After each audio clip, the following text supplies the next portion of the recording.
Pero escuchemos el agradecimiento de la presidenta Boluarte, evidentemente, al Congreso de la República.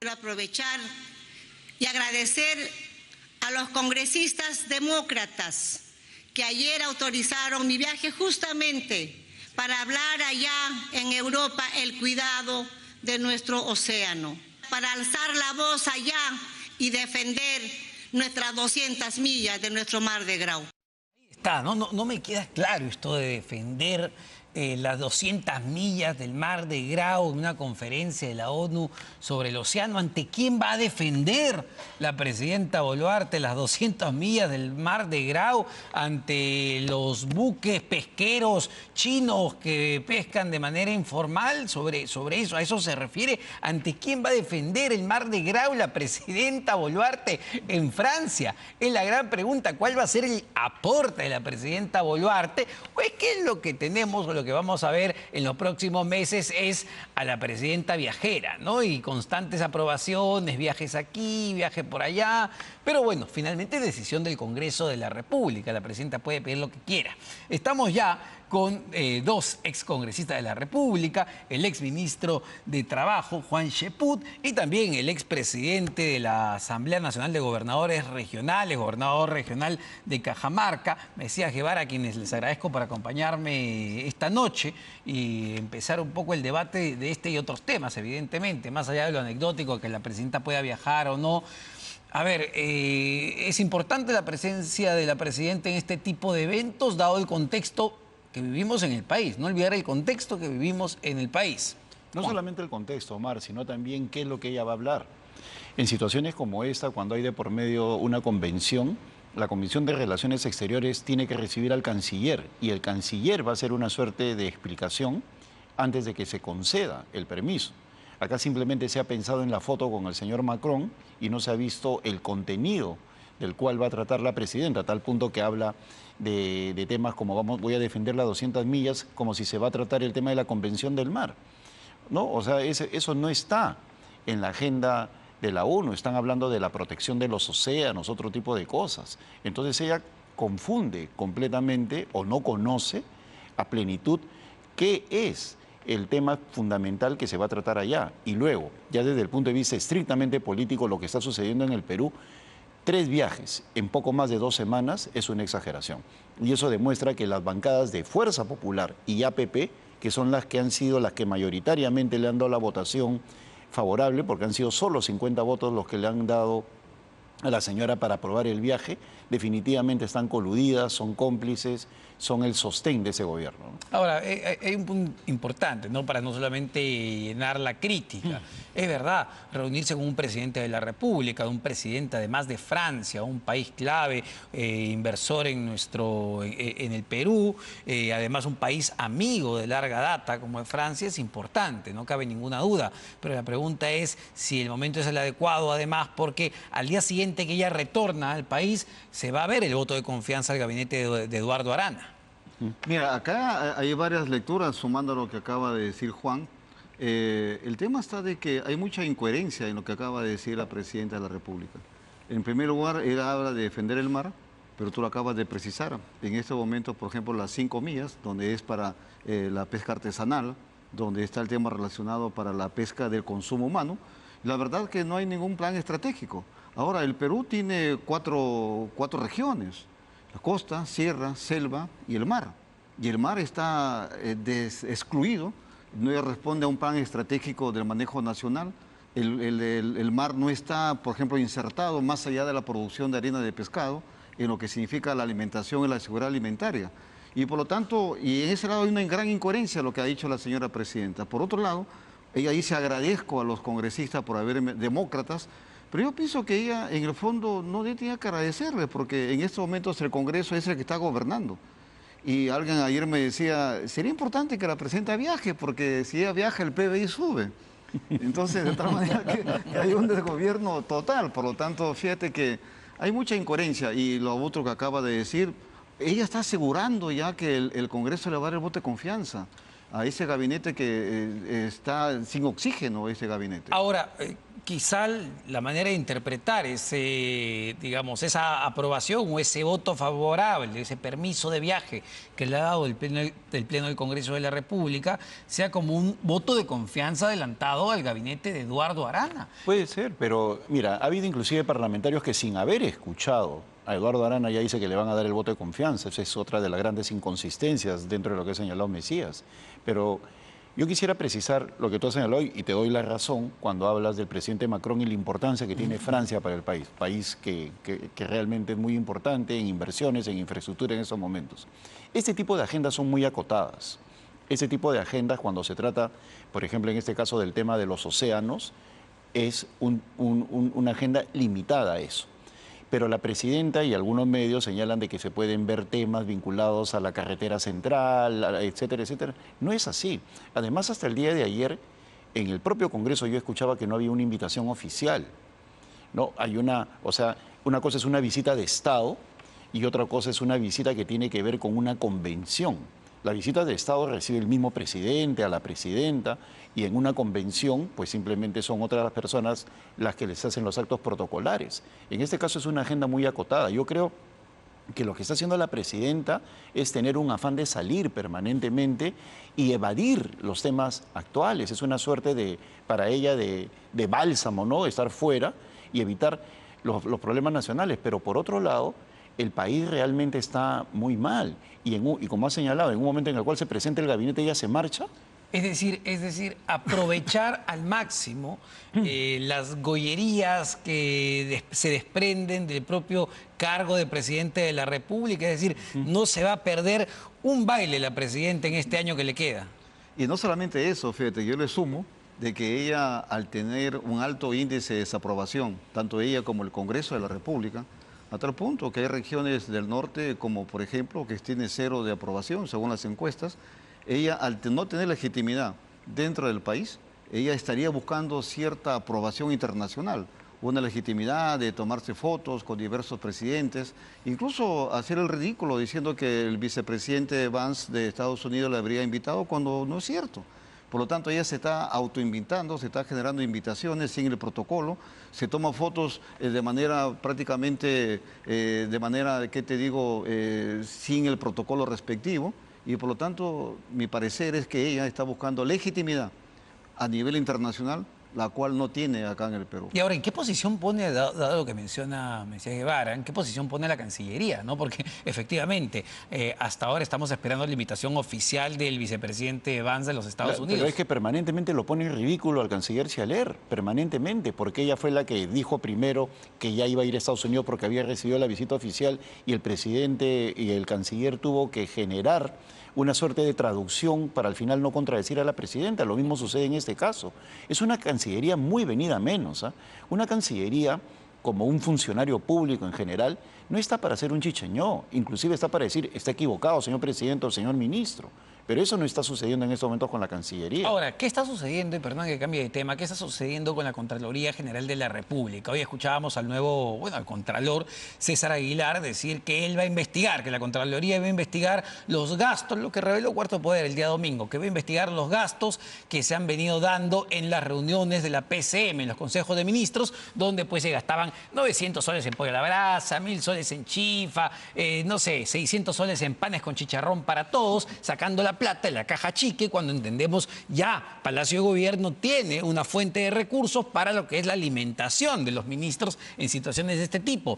¿Qué es lo que dijo el Contralor Aguilar el día de hoy? Escuchemos.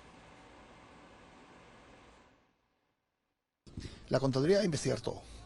Ya, la Contraloría no tapa a ningún funcionario ni servidor público a todo nivel. No se casa con nadie. Investiga a todo nivel y a todos los servidores públicos a nivel nacional. Ahí está, no se casa con nadie, sin embargo también, y no le gustaba al Contralor los cuestionamientos que le hacía nuestro compañero, el reportero de América Televisión, era, oiga, pero a usted lo cuestionan por justamente las contrataciones de personajes vinculados o afiliados a Alianza para el Progreso, que es lo que se está cuestionando no solo en la Contraloría, sino en otras instituciones como la Defensoría. Pero, ¿se puede creer, digamos, en una Contraloría que va a investigar estos gastos? No, considero que lamentablemente por la forma como se está comportando el Contralor, inclusive habiendo disminuido el presupuesto y habiendo argumentado que no se va a poder hacer una serie de controles concurrentes en los próximos meses porque no hay presupuesto, es una forma de debilitar a la Contraloría.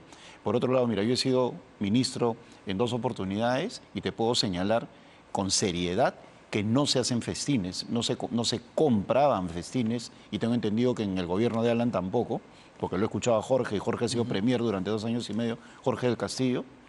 Es muy frugal el asunto. Los consejos de ministros podían ir hasta la noche y el asunto era muy, muy frugal. No se compraban pues, pan con chicharrón, no llegaba a desayunar, y aún más empezamos a las 7:30 de la mañana, 8 de la mañana, con el premier. Y había café, eso sí, un autoservicio de café y punto. Entonces, lo que estamos viendo ahorita es una frivolidad desmesurada.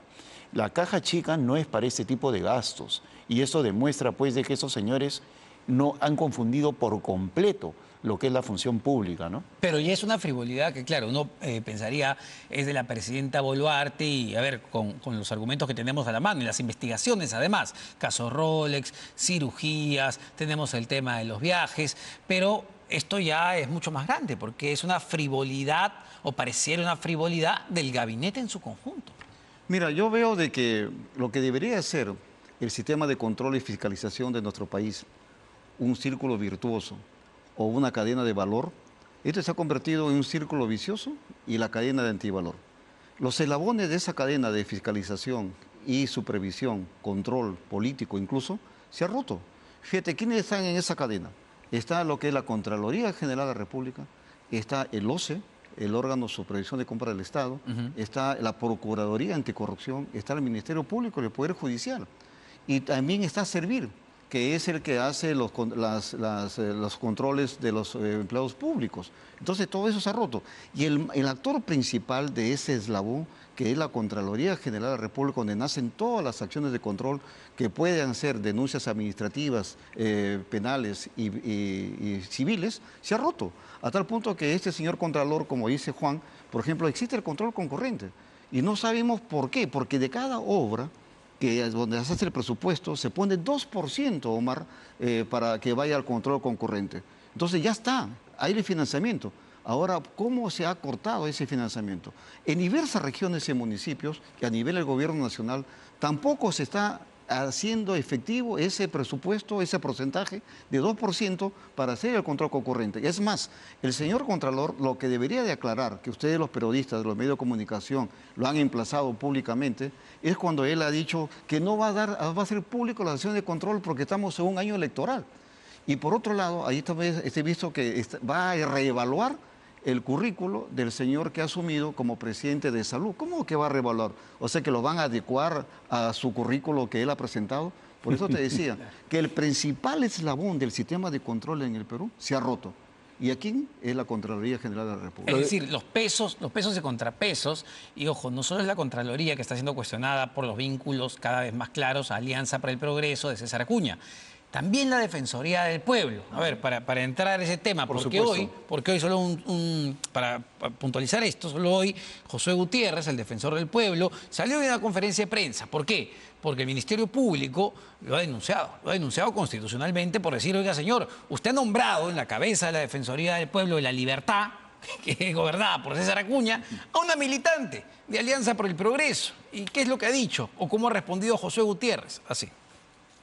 No hay cuestionamiento sobre la autenticidad del mismo. Han sido sometidas a control posterior apenas el Ministerio Público nos notificó. No entendemos entonces por qué se ha llegado a este estadio de poder poner en desprestigio nuestra institución, repito, tan noble, que se dedica a la defensa de los derechos fundamentales, pero también supervisa la administración estatal. Bueno, ojo, lo que se ha cuestionado la contratación de María del Carmen Olórtegui Risco como jefa de la Oficina Defensorial de la Libertad, no solo ha sido cuestionado por el Ministerio Público, también ha sido cuestionado en un informe de control por la propia Contraloría General de la República, que dijo, oiga, usted no puede poner pues a una militante en un cargo de este tipo. Claro, se ha devaluado la institución de la Defensoría del Pueblo, ¿no? Este señor desde que ingresó ya con el pergamino de haber sido el abogado de Vladimir Cerrón, cosa que fue cuestionada, solo en nuestro país el defensor del pueblo puede haber sido el abogado de un prófugo de la justicia, siempre ha estado metido en una serie de defensas, de cuestiones completamente mediáticas y que van en contra de la lucha contra la corrupción. Sale a defender el tema de la eliminación de la extinción de dominio, no dice ni una palabra cuando fue el tema de la fragancia, que eliminaron la detención por flagrancia. Y el tema de la extinción de dominio, básicamente, más allá del debate que puede haber respecto a eso, porque su hermana estaba involucrada en un tema de extinción de dominio, ¿no? Luego se convierte en amigo de la causa para defender la posibilidad de que no se investigue a la Presidenta de la República cuando la Constitución no impide que se le investigue, y ahora se convierte pues en el defensor de APP. Y lo que tú has señalado es bien grave. ESalud está tomado por APP.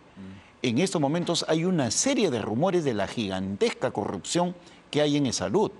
Y la verdad es que todo eso es consecuencia de que tenemos un Congreso inexistente. Un Congreso que no está haciendo una labor de fiscalización. Porque lo que está pasando en ESalud es realmente muy grave. Denunciaba esta semana, si no me equivoco, el exministro Óscar Ugarte, que ESalud es controlada por el ministro de Salud, César Vázquez, pese a que es una entidad que está adscrita al Ministerio de Trabajo y Promoción del Empleo. ¿Existe ese nivel de control? ¿Creen que hay ese nivel de control? Mira, yo creo que sí. Es más, cerrando el otro tema del defensor del pueblo, ocurre de que él es hijo también putativo, creado a imagen y semejanza, un muñeco, digamos, creado a imagen y semejanza de los intereses del Congreso de la República. Recordemos que su elección también desde el Congreso de la República fue todo amañado, lleno de vicios. ¿Y por qué lo pusieron a él? Lo pusieron a él, recordemos que luego también hicieron lo mismo con el Tribunal Constitucional, donde violaron todos los reglamentos, no hubo claridad, va a poner algunos magistrados en este importante estamento del Estado, que es el Tribunal Constitucional. ¿Por qué? Porque ya teniendo el tema del defensor del pueblo, teniendo al Tribunal Constitucional y ambos más otros actores, presidía, sobre todo Josué, presidía el tema de lo que es la Junta Nacional de Justicia, es decir, para nombrar a la Junta Nacional de Justicia, la comisión. Entonces ahí han cerrado un círculo jurídico vicioso, donde muy bien el Congreso de la República, que es otro eslabón importante, también se ha perdido. Y de ahí no hay control político, y es por eso está ocurriendo, no solo con el Ministerio de Salud, con ESalud, donde sí efectivamente el Ministerio de Salud en estos momentos se ha convertido en una caja chica. Incluso hay denuncias de ustedes los periodistas que han comprado robots médicos, quirúrgicos, que están encima, muy por encima de los precios de otros países que igual característica y calidad han comprado. Y por otro lado, fíjate que hay pandemias, epidemias, como el caso, por ejemplo, la tos ferina que está saliendo, el dengue en el norte que sigue ratificando, la malaria, el paludismo en la selva, la chikungunya, la zika, es decir, no está nada. Y por otro lado, no existe un control de precios y por lo tanto, sí, efectivamente, hay serios indicios que el ministro de Salud está controlando ESalud. Ahora, la pregunta es si, digamos, lo que vamos viendo en diversas instituciones es el resultado de un pacto en el Congreso de la República, o en realidad es que Alianza para el Progreso ha logrado justamente tener mucho poder dentro del Ejecutivo y también dentro del Congreso y estar en estas instituciones, porque lo que vemos es APP la que ha logrado posicionarse bastante bien más allá del fujimorismo o Perú Libre. No, mira, lo que estamos viendo es una democracia prebendaria, como muy bien lo manifestó, lo señaló Juan de la Puente. Es decir, una democracia de prebendas en la cual los parlamentarios se callan cuando le tiran su maíz, ¿no? Entonces, no hay control político. Mira, hace poco conversaba con tu siguiente invitado, con el doctor Carlos Cora, conversaba sobre el tema del Foro Democrático en el año 95. En el año 95-96 había un defensor del pueblo contra el poderosísimo Alberto Fujimori, llamado Juan José Santisteban de Noriega, que era una persona íntegra y que era la columna moral de los reclamos que podría hacer un ciudadano. Hoy día tenemos esta categoría de defensor del pueblo y tenemos un Congreso que ha claudicado de su función política de fiscalización.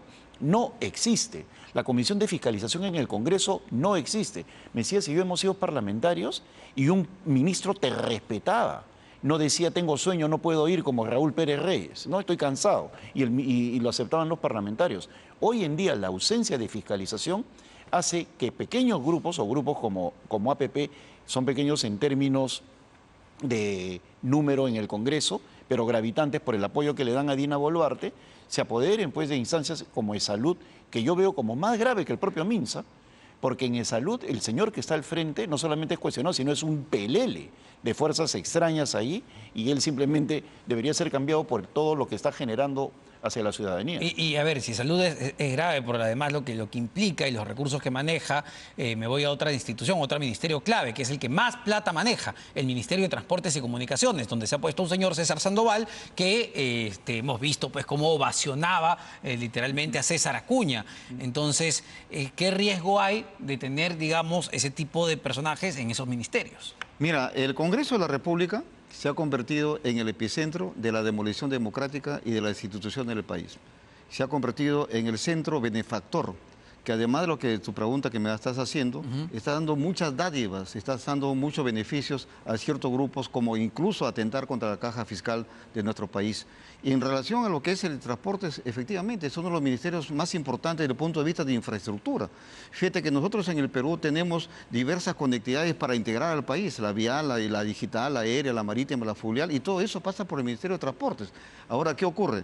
Ocurre, por ejemplo, que este señor, no sé qué experiencia tenga en el sector, donde tiene que manejar en primer lugar por vía nacional, donde vemos que las carreteras nacionales están totalmente abandonadas. Ahí vemos cómo los huaicos están que se tiran a las carreteras, y por otro lado, por vía descentralizado, que también es otro programa muy importante, donde están incluso las carreteras regionales y también los PAT que manejan las carreteras vecinales. Y por otro lado, también hay algo muy importante, que es importante ponerlo a los reflectores, que es el tema de la conectividad digital.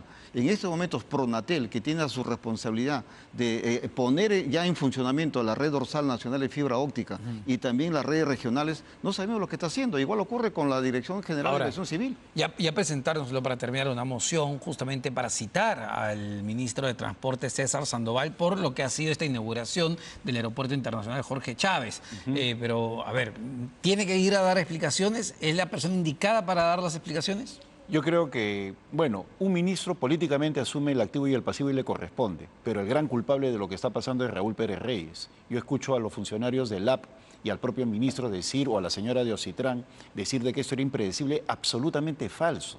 Yo he publicado 2 artículos en El Montonero donde señalaba que una marcha blanca de 15 días es insuficiente.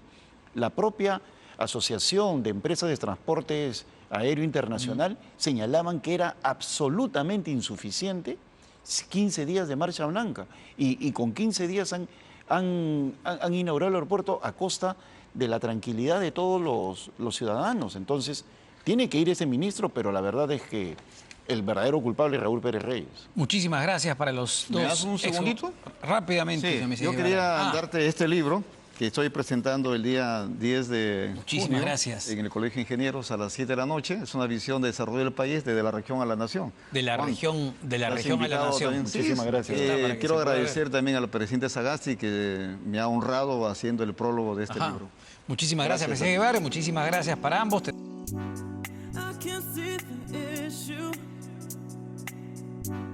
Yeah, believe me, I need to keep myself alive. But I